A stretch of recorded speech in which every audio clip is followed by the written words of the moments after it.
Bienvenidos y bienvenidas. Hoy vamos a hablar sobre una de las teorías que más han marcado nuestra comprensión de la mente humana, así como también de sus complejidades. Me refiero a la teoría del psicoanálisis de Sigmund Freud. Hoy vamos a ver cómo surgió, de qué manera se aplicaba en sus días y qué críticas le podemos hacer. En primer lugar, hay que decir que la teoría del psicoanálisis de Sigmund Freud surge de la mano de un médico vienés que se llamaba Joseph Breuer, que trataba con pacientes que tenían histeria, especialmente mujeres. Había una paciente que se llamaba Bertha Pappenheim, conocida también en las obras de Freud como Anna O, y que notó que cuando hablaba sobre sus problemas, sobre sus traumas, ansiedades, sobre sus neurosis, sentía un alivio, incluso mejoraba no solo mentalmente, sino también físicamente. Ella llamaba a este tratamiento o a esta terapia como la talking cure, es decir, como la palabra curativa, porque cuando ella hablaba y cuando escuchaba se sentía mejor, sentía que ese diálogo de alguna manera le traía bienestar, le permitía liberarse y a través de esa liberación por medio de la palabra mejoraba su estado de ánimo y fisiológico. Este tema le interesó bastante a Freud, comenzó a investigar el tema del inconsciente a partir de este momento. Desarrolló, por medio de esta investigación, otro método que se llamaba la libre asociación, que consistía en decir todo lo que el paciente le viniera a la cabeza, emociones, pensamientos, imágenes, recuerdos, y tenía que decirlos de manera fluida, sin interrupción. Sin embargo, notaba que en algún momento el paciente se detenía, retenía el flujo de pensamiento. Y de nuevo Freud le volvía a hablar sobre algún tema emotivo para el paciente, con el fin de que el paciente volviera a repetir el mismo proceso de asociación de ideas, decir todo lo que a uno le viniese a la cabeza, ideas, recuerdos, sentimientos, emociones, lo que fuese. Como digo, observaba que siempre se repetía el mismo patrón. Llegaba un momento en que el paciente retenía el flujo de la palabra porque sentía que tenía algo que ocultar, porque sentía, ya fuese consciente o inconscientemente, que había algo que no se podía decir. Claro, a partir de este momento Freud se empezó a dar cuenta de que eso que se callaba era precisamente la raíz de todo el trauma o de la neurosis. Por lo tanto, el objetivo era que la persona lo expresara, lo confesara, se liberara de ello y pudiera curarse. Esto era difícil porque muchas veces el paciente no se callaba intencionalmente. A veces el paciente no sabía exactamente a qué se debía su trauma, sus neurosis, y por eso necesitaba de la ayuda del terapeuta, en este caso de Freud. Freud también se dio cuenta de que no solo el flujo de ideas, del método que él utilizaba, de la libre asociación, podía abrir un espacio en el inconsciente, sino que también los sueños podían ser una rica simbología para penetrar en el inconsciente. Él decía que era la vía regia que conducía al inconsciente, los sueños. No porque los sueños nos hablaran por medio de símbolos acerca del futuro, de lo porvenir, como se había interpretado en la antigüedad. Por lo tanto, la obra que escribe Sigmund Freud en 1900, la interpretación de los sueños, no nos habla sobre cómo interpretar los sueños para adivinar el futuro, sino que nos dice que los sueños se refieren a la personalidad, a las preocupaciones, a los deseos reprimidos de la persona. Entonces, él nos dice que en realidad cuando dormimos, la finalidad del sueño es el descanso. Y claro, si apareciesen todas nuestras preocupaciones al desnudo, no podríamos dormir en toda la noche, no descansaríamos. Lo que hace la mente es disfrazar nuestras preocupaciones, nuestros deseos, mediante un vestido que no resulta tan agresivo, de tal manera que podemos seguir descansando, soñando y liberándonos de esas preocupaciones, de esos deseos. Sin embargo, la liberación completa no viene hasta que no hay una confesión, una expresión por medio de la palabra. Pues la libre asociación y los sueños serán los dos caminos que Freud utilizará para acceder al inconsciente. lo que él hará será utilizar una especie de arqueología de la mente, mediante la cual irá desenterrando los recuerdos, las imágenes, los deseos reprimidos, con el fin de dar con la raíz, con el trauma o con la neurosis, y a partir de ahí dar un tratamiento, como digo, a través de la palabra. De lo que se dio cuenta Freud es que cuando la persona ocultaba algo, se debía pues a algún dolor, pero ese dolor siempre arraigaba normalmente en la infancia. Y no solo en la infancia, sino que tenía que ver con un problema, con un conflicto sexual.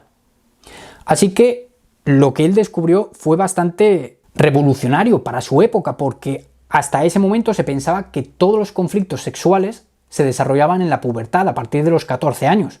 Lo que dijo Sigmund Freud es que no, que la sexualidad siempre está presente desde nuestro nacimiento, desde nuestra más temprana infancia, y que es a partir de ese desarrollo psicosexual que vamos a enfrentar todos nuestros conflictos.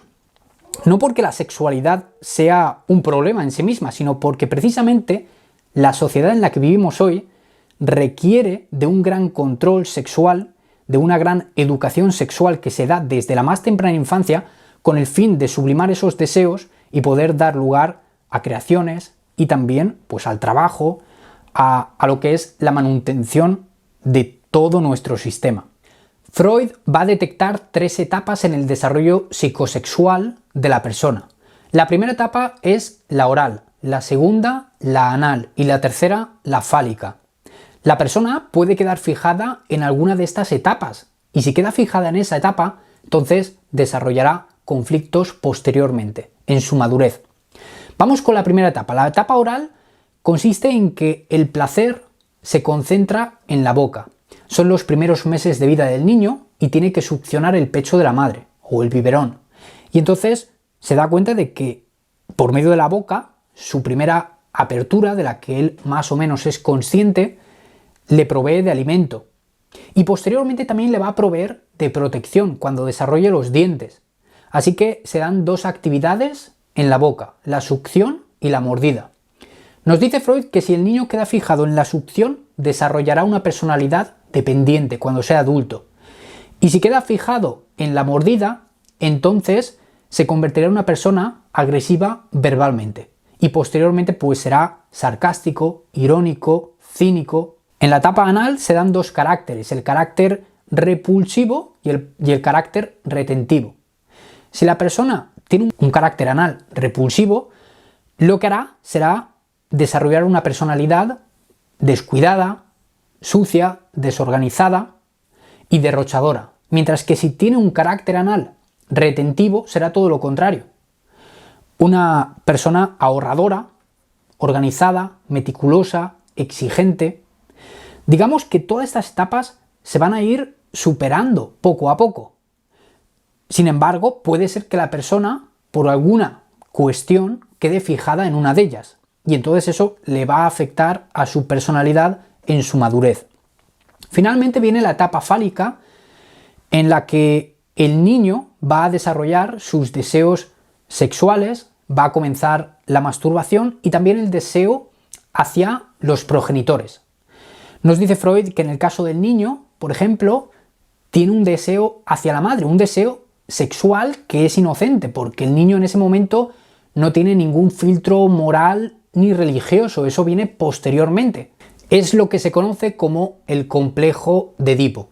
Como digo, el niño desarrolla deseos sexuales hacia la madre, pero también va a desarrollar cierta aversión, odio, rechazo hacia el padre. ¿Por qué? Porque el padre es el que al final del día duerme con la madre. El niño se tiene que quedar solo y por lo tanto, de alguna manera, la madre ha escogido a su padre, no le ha escogido a él. Pero el padre también es más fuerte que el niño y por lo tanto no solo va a tener aversión hacia él, sino que le va a tener miedo.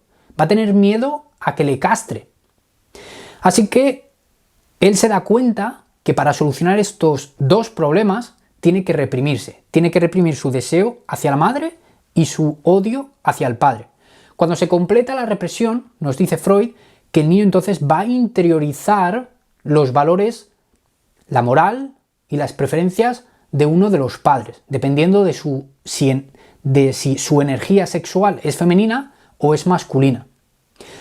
Freud no solo fue un importante psiquiatra o psicoanalista en su tiempo, sino que también fue un sociólogo que lo que hizo fue trasladar todo lo que hemos comentado, es decir, todo lo que se da en el individuo, lo va a trasladar a la sociedad.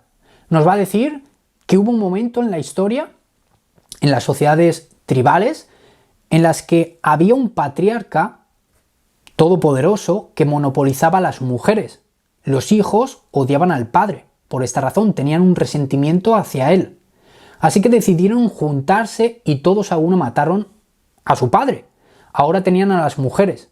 Pero había un problema, y es que había cierta anarquía. Entre los hermanos se peleaban y tenían miedo de cometer un fratricidio. Por lo tanto, decidieron que tenían que poner ciertas normas. Las normas surgen por un remordimiento, por un sentimiento de culpa. Antes odiaban al padre, pero ahora le echan de menos porque se ha establecido el caos y la anarquía social. Como digo, esto va a llevar a la creación de normas. La primera de ellas será la prohibición del incesto. Y luego van a seguirse otras que van a culminar con la interiorización del padre. La interiorización de la moral del padre, a partir de la cual, según dice Freud, surgirá la idea o la figura de Dios. Y también la del superego, que es, digamos, una policía de la mente que nos dice lo que tenemos que hacer, no solo exteriormente, sino también interiormente. Es esa voz de la conciencia que se ha interiorizado, es una voz social, y no sería la voz de Dios, según Freud, que nos dice cuando algo está mal, cuando algo está bien, cuando nos persigue incluso hasta en nuestros deseos, ideas y pensamientos más íntimos y nos juzga. Pues bien, hasta aquí una pequeña introducción de la teoría del psicoanálisis de Freud. Vamos a seguir hablando sobre algunos de los conceptos claves de su teoría psicológica, también filosófica, cultural y literaria, y vamos a ver qué críticas le hicieron otros psicoanalistas posteriores y de qué manera le influyeron. Bueno, influyó en otros. Y nada, me gustaría saber qué te ha parecido este vídeo. Si te ha quedado claro, si no te ha quedado claro algún concepto, pues simplemente escribe un comentario, trataré de explicarlo en el próximo vídeo, o trataré de contestarte en el comentario y también de darte una pequeña respuesta que posteriormente desarrollaré en otro vídeo. Y puedes suscribirte al canal. ¡Hasta pronto!